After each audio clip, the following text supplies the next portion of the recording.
ایک دفعہ کا ذکر ہے، ایک گھنے جنگل میں جانور ہنسی خوشی رہتے تھے، مگر اس جنگل میں ایک مغرور شیر بھی رہتا تھا جو خود کو جنگل کا بادشاہ کہتا تھا۔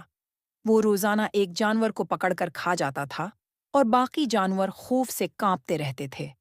آخر کار سب جانوروں نے اکٹھا ہو کر مشورہ کیا کہ اب کچھ کرنا ہوگا، ورنہ ایک دن سب ختم ہو جائیں گے۔ ان کے درمیان ایک چھوٹا سا خرگوش بھی تھا۔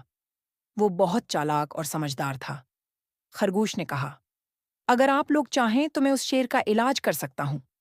سب نے حیرت سے اسے دیکھا، مگر چونکہ کوئی اور راستہ نہ تھا، سب نے حامی بھر لی۔ اگلے دن خرگوش شیر کے پاس دیر سے پہنچا۔ شیر غصے سے دوہاڑا، تو دیر سے کیوں آیا؟ خرگوش نے نرمی سے کہا، راجا جی، میں وقت پر آ رہا تھا، مگر راستے میں ایک اور شیر مل گیا۔ اس نے کہا کہ وہ بھی جنگل کا بادشاہ ہے۔ یہ سن کر شیر اور زیادہ غصے میں آ گیا۔ وہ بولا، کہاں ہے وہ؟ مجھے فوراً لے چلو۔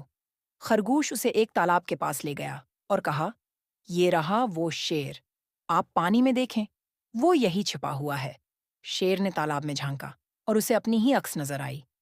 شیر سمجھا کہ وہی دوسرا شیر ہے۔ غصے میں آ کر وہ زور سے دھاڑا اور پانی میں کود پڑا، مگر وہ دوبارہ کبھی باہر نہ نکلا۔ سارے جانور خوشی سے جھوم اٹھے۔ انہوں نے خرگوش کا شکریہ ادا کیا اور اسے جنگل کا ہیرو قرار دیا، اور یوں ایک چھوٹے سے عقل مند خرگوش نے پوری جنگل کی جان بچا لی۔ سبق یہ ہے، طاقت نہیں، عقل بڑی چیز ہے۔